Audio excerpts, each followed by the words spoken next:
Welcome to this episode of the Leading in Dentistry podcast. I'm Dr. Wes Eggett.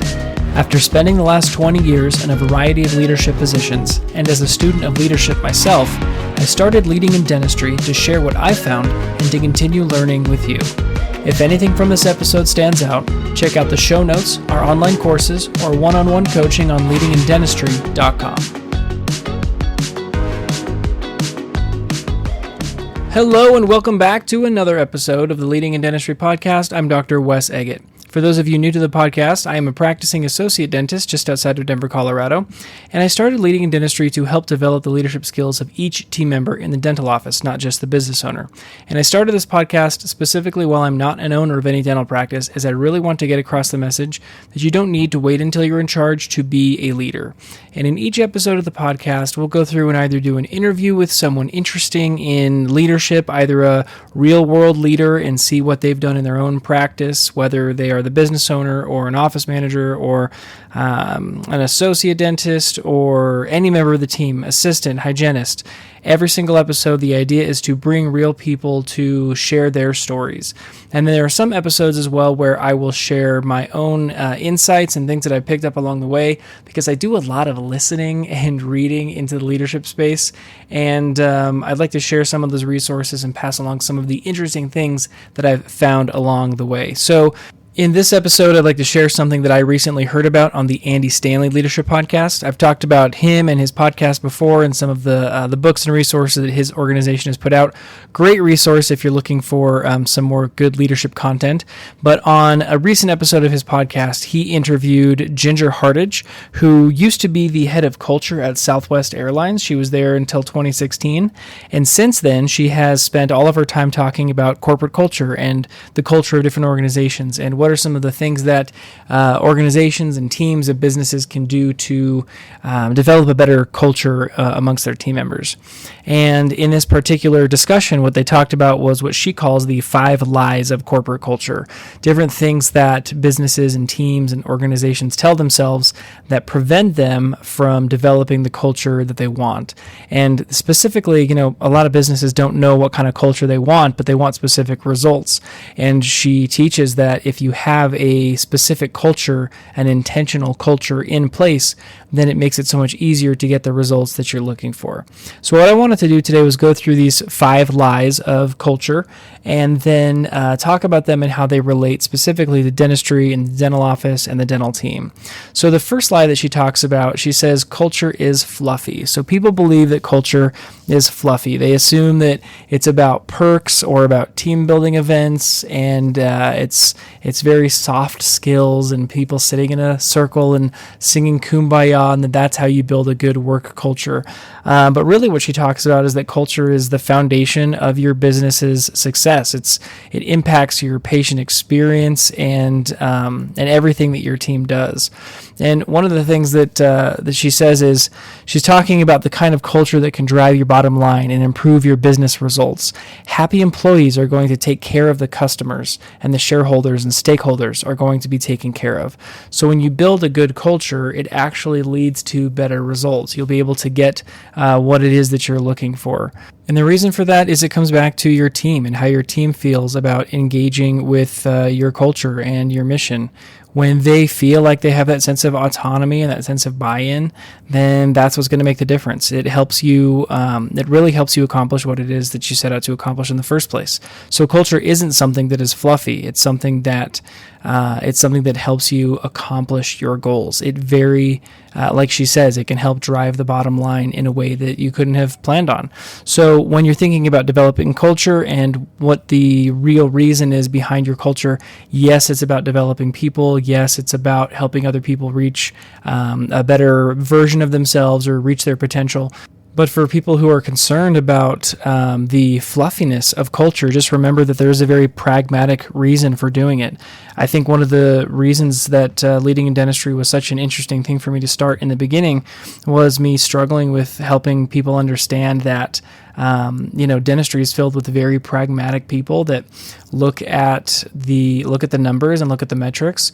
But if you spend time focusing on your culture, it's one of the most pragmatic things you can do. So yes, the first lie is culture is fluffy.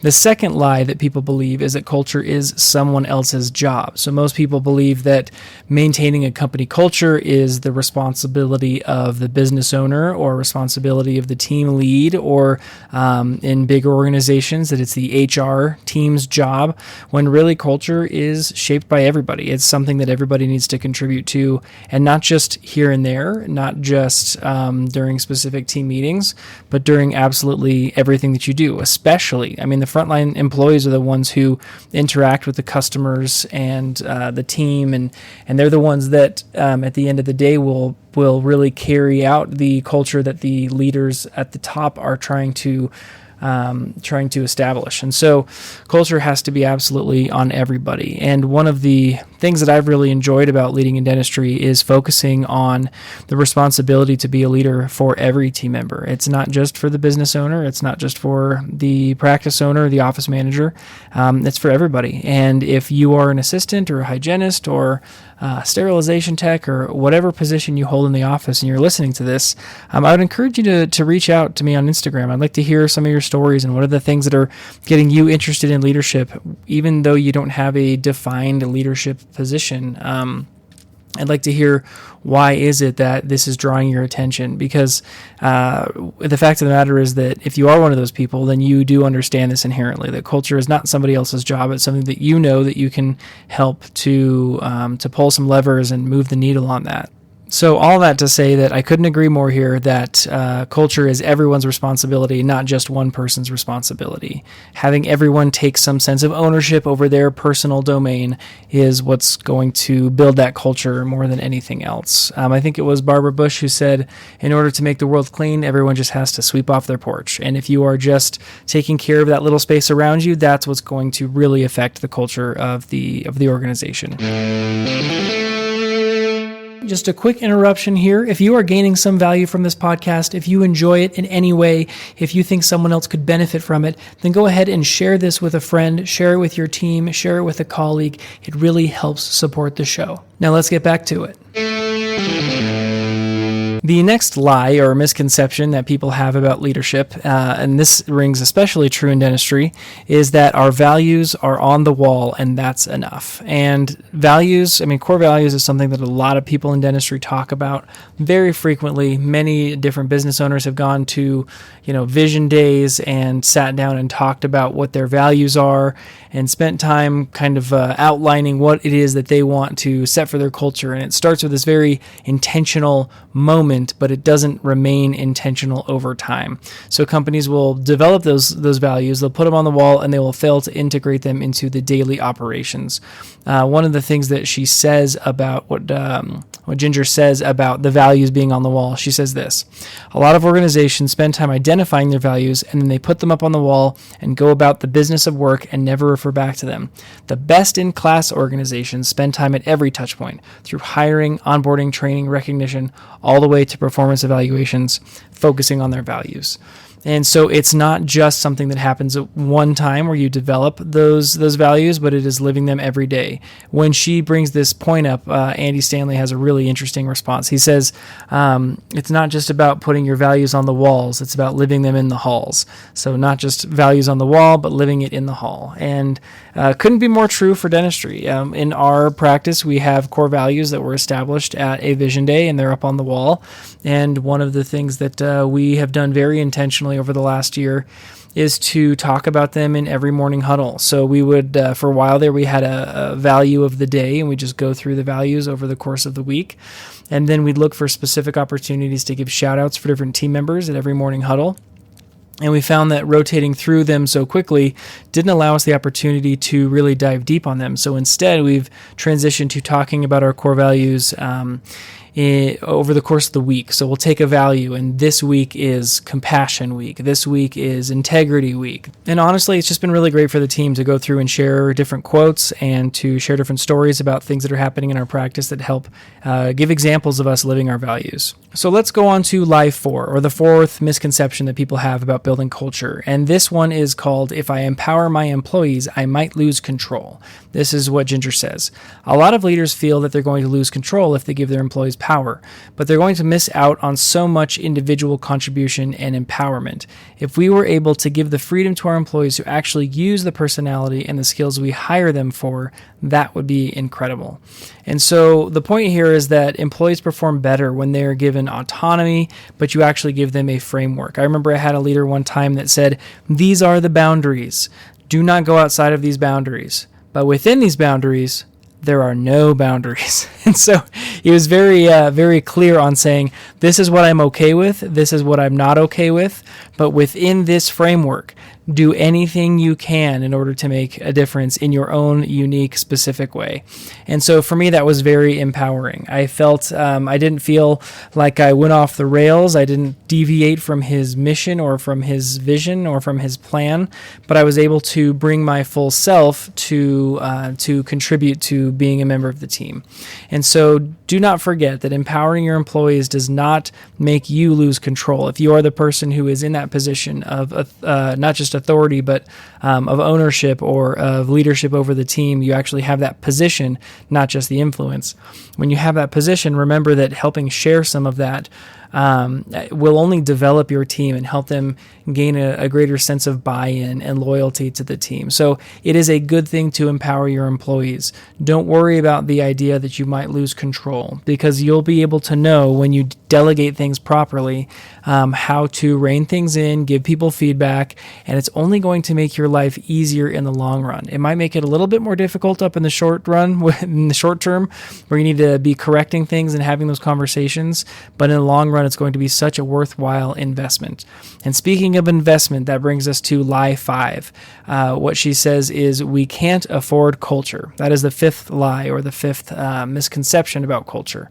And this is what she says here. Culture doesn't have to cost a lot to be effective. Put storytelling front and center. Involve employees in decision-making. Create volunteer opportunities. These things don't require a big budget, but can make a big impact on engagement and retention.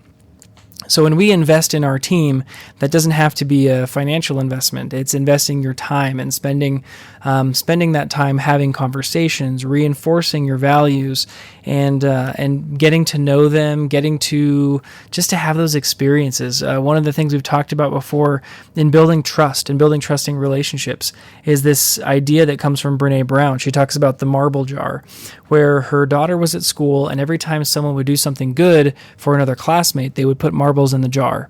And then anytime someone would do something bad, or there was a fight or some sort of drama, she would take marbles out of the jar. And the idea was something like fill up the jar and then you get a pizza party, something like that. But what Brene Brown says is every time we interact with someone, we are either putting marbles in or taking marbles out of the jar. And what happens in the dental office is so often we get caught up in the whirlwind of what's going on in the day that we start to, the only interactions we have with each other are when we're super high stressed, high stakes, and we're not really bringing our best self to the table. And so we start just pulling marbles out of the jar, and that's what leads to burnout. People feeling like there's no investment in their interpersonal relationship. They feel like they're alone. I mean, there have been so many studies on how burnout is very closely tied with a feeling of loneliness. And if you're able to connect with other people, that's not something that's very expensive. I mean, we talk about this 5th lie, that culture is not an expensive thing to do, but really just investing time and investing in relationships. When you do that, even though it sounds soft and fluffy, those are the things that contribute to your culture in the long run. And remember that culture and the dynamic of the team is one of the things that leads to the most turnover. And turnover is absolutely expensive. So I would say not only can you afford culture, but you can't afford not to develop your culture.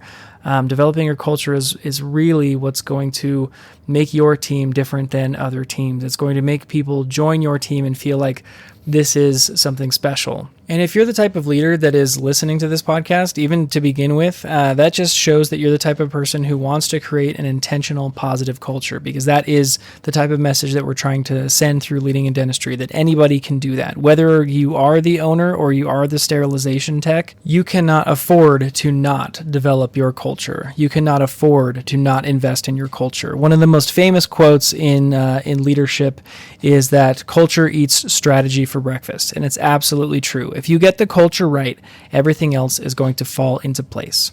So let's go over those 5 lies one more time. Lie number 1, culture is fluffy. It is not fluffy. It is very pragmatic. And if you take the time to really understand how culture can affect things from the bottom line or to affect your mission moving forward, it's going to change the game for you. Lie number 2, culture is someone else's job. It is not someone else's job. It is absolutely everybody's job from top to bottom. Lie number 3, our values are on the wall, and that's enough. And you can't just put the values on the wall. You have to live them every day in everything that you do. Like she says, hiring, onboarding, training, recognition, all the way to performance evaluations. Values have to be everywhere. Lie number 4, if I empower my employees, I might lose control. This one is more geared towards the owners or the middle managers in different organizations. But if you empower your employees, not only will you not lose control, you'll actually gain back your time and you will get more buy-in and loyalty from your team and stop with the constant turnover that you might be experiencing. And then finally, lie number 5, we can't afford culture. In reality, you can't afford not to invest in your culture. You have to invest in your culture and invest in your team, and they will, in return, invest in you. So with that, always be leading and always be learning. We'll see you next time. And that's it for this episode of the Leading in Dentistry podcast. If you learned something today, please leave a 5-star review and share the episode with a friend. If you're ready to take the next step for yourself or provide leadership training for a team member, visit leadingindentistry.com to check out our online courses and one-on-one coaching.